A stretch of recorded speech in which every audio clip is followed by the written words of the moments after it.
surprise sur son compte Instagram. Eddie Flow, révélé dans la 7e saison de Secret Story sur TF1 en 2013, a retrouvé l'amour. Et l'heureux élu n'est autre qu'un homme politique, autrefois au cœur d'une grosse polémique.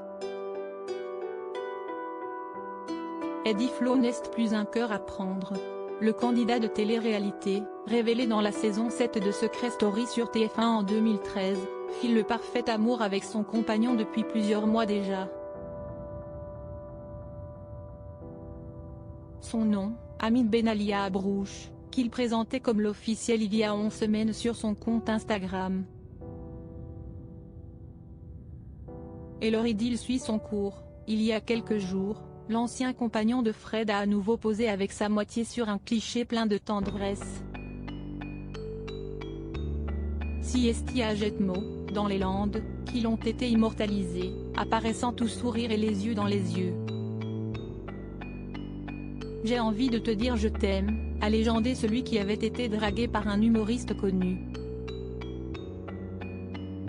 Le tout accompagné du hashtag vers l'infini et au-delà ainsi qu'un emoji en forme de cœur. De quoi faire fondre les internautes. Vous êtes beau, j'adore. Plein de bonheur, waouh les regards, magnifique photo, peut-on ainsi lire dans les commentaires. Le principal intéressé a lui aussi répondu à la star du petit écran, bien, dis-le. La polémique de l'Auvergnat de Brice-Hortefeux mais le nom d'Amine Benalia Abrouche vous dit peut-être quelque chose.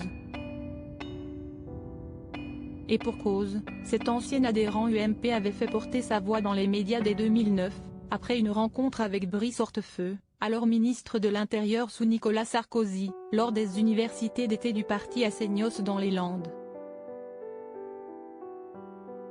Quand il y en a un, ça va.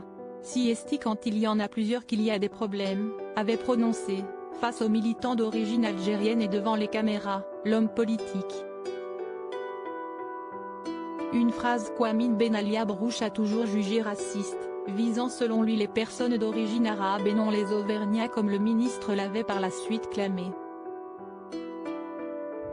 S'il avait dans un premier temps soutenu Brice-Hortefeux, comme il l'expliquera par fidélité politique et par crainte de représailles, il l'avait par la suite chargé dans un livre intitulé Confession d'un sarkozyste repenti, paru en 2010 aux éditions J.C. Gowitch. Il avait également quitté l'Imp.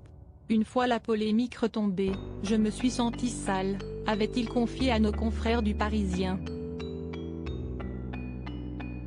Il est toutefois revenu à la politique il y a quelques années. Sur LinkedIn, il indique avoir été secrétaire général du Modem EUC, Union centriste, avant d'officier depuis mars 2020 comme adjoint au maire de Dax en charge des sports et des associations.